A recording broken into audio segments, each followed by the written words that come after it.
ఇష్టం. దాని మీద ఏదన్నా ఒక్కర వేగ వాలినా, ఒక్కర రక్తపట్టి కనపడ్డా నిన్ను చంపేస్తాను గుర్తుపెట్టుకొని చెప్పినప్పుడు, భలేవాడు బావా, నువ్వు ఇంతగా చెప్తే నేను నీ మాట నేను అగౌరవంగా ఉంటానా, నీ మాటను నేను గౌరవంగా తీసుకుంటానా, నువ్వు ఇంతగా చెబితే ఆ మాట నేను గౌరవిస్తాను బావా అని చెప్పి పంపించిందంట. సరే, జిత్తులు మారితే కదా నక్క.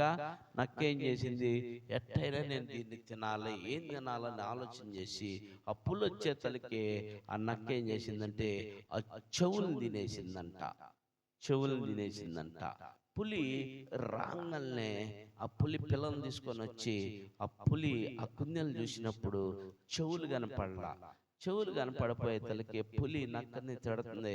ఏయ్, నువ్వు నేను చెప్పాను కదా, నువ్వెందుకు దీన్ని తిన్నావు, చెవులు తిన్నావు, నువ్వు ఎందుకు, నేను అసలు ముట్టొద్దని చెప్పాను కదా, చూస్తా ఉండమన్నానే కానీ ముట్టొద్దన్నాను కదా అంటే, లేదు నేను అసలు ఏమి తినలేదయ్యా, నేను ఏమి తినలేదని చెప్పి ఆ యొక్క నక్క చెబుతూ ఉంటే, లేదు నువ్వు చెవులు తిన్నావు అని చెప్పేసి నక్కనే పులి వాదన పెట్టుకుంటే, నేను అయితే ఒక మాట చెబుతాను నీకు, దీన్ని కన్న తల్లి ఉంది, దీనికి అసలు చెవులే లేవు, దీని కన్న తల్లి ఉంది, దాన్ని అడుగుదాంపా అని చెప్పి దాని దగ్గరికి తీసుకెళ్ళాడంట. అది ఈ రెండు దాని దగ్గరికి వెళ్ళగానే తల్లి గుండి హార్ట్ అటాక్ లాగా ఆగిపోయిందంట. అట్ట భయపడిపోయిందంట. అసలుకే కుమార్తెను ఎత్తుక్కుంటున్నటువంటి తల్లి, అసలుకే కుమారుడిని ఎత్తుకుంటున్నటువంటి తల్లి సడన్ గా వీళ్ళని చూడంగానే గుండి ఆగిపోయిందంట.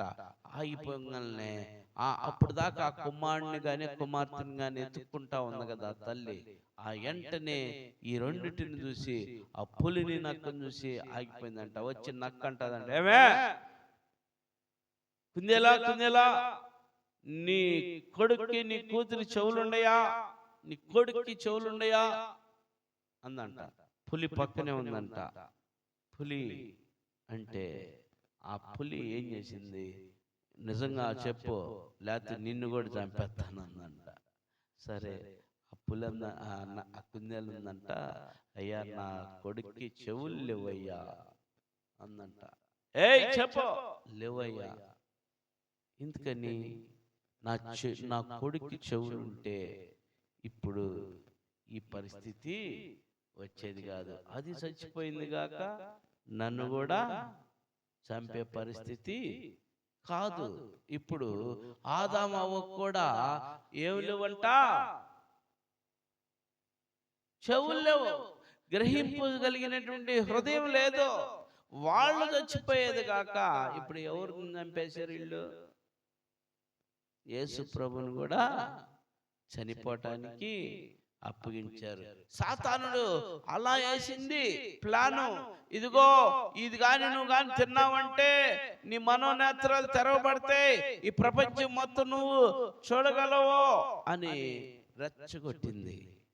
వాళ్ళు పుచ్చిపోయారు, రెచ్చిపోయి. పిల్లారా, కొన్ని సందర్భాల్లో తల్లిదండ్రులైనటువంటి వారు బిడ్డలకు తెలియపరుస్తూ ఉంటారు, అటెళ్ళొద్దన్నా, అటు వెళ్ళగాకరా, అక్కడికి వెళ్ళగాకరా, వాళ్ళతో సావాసం చేయబాకరా, చెడిపోతావురా, నిందలు వస్తాయిరా, అవమానాలు వస్తాయిరా, అరే చాలా ఇబ్బంది పడాల్సి వచ్చిద్దిరా అని మొత్తుకుంటూ తల్లిదండ్రులు చెబుతుంటే బిడ్డలు వినకుండా వాళ్ళ సావాసం, చెడు సావాసాలు చేసి రకరకాలైనటువంటి శ్రమలు చిక్కుకొని వాళ్ళు ఇంటికి తీసుకొచ్చేటప్పుడు ఆ తల్లిదండ్రులు వాళ్ళని చూసి ఏమైపోతారు, కుందేలుకి ఏరైతే గుండె పగిలిందో అట్ట, వామ్మో కొడుకు పోలీసులు తెత్తంటే, ఇంటికి పోలీసులు వచ్చారంటే కొడుకు కోసం, కూతురు కోసం, అటువంటి తల్లిదండ్రులకి అమ్మో ఎందుకో, ఏం చేశాడు, ఏం చేయొద్దన్న పని చేశారు వీళ్ళు అని గుండి పగిలిపోయింది. పగిలటం అంటే కొబ్బరికాయ బాల్గొట్టినట్టు కాదండు,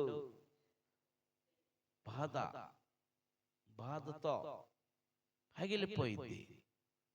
ఏం సార్ ఏం చేశాడు సార్, మా అబ్బాయి ఏం చేశాడు సార్, మా అమ్మాయి ఏం చేసింది సార్, మీ అబ్బాయి ఫలానాడు బండి కాజేసుకొని వెళ్ళిపోయాడు, వాడు ఆచూకి తెలియలేదు, ఎక్కడున్నాడు వాడు చెప్పు, కాజేశాడా, దొంగతనం చేశాడా మా అబ్బాయి, మరింతగా వేదన చెందుతారు పిల్లారా. అట్లా దేవుని మాట వినకుండా, దేవుని ఆజ్ఞను నువ్వు గైకొనకుండా, దేవుని సన్నిధిని నువ్వు విడిచిపెడుతూ, దేవుని మాటలను విడిచిపెడుతూ, పెడచెవును పెడుతూ నువ్వు జీవిస్తూ ఉన్నప్పుడు ఒకరోజు నీకు కూడా ఇదే ఎదురైంది. ఏంటది? అపాయకరమైనటువంటిది. సడన్ గా నీకు ఎదురైనప్పుడు తట్టుకోలేవు. నువ్వు అలాంటిది తట్టుకోలేకుండా నువ్వేమైపోతావు? పతనం అయిపోతావు. గుర్తుపెట్టుకో. వీళ్ళు తట్టుకోలేనటువంటి పరిస్థితులు పతనం అయిపోయారు. చెట్టు చాటుకు వెళ్ళిపోయారు. మేము దిగంబరులుగా ఉన్నామన్నారు. దిగంబరులుగా ఉన్నామని తెలియపరిచింది ఎవడో నీకో? సాతానుడు. నువ్వెలా ఉంటున్నావు? చేయొద్దన్న పని చేసినాక దిగంబరిగా అయిపోతున్నావు నువ్వు.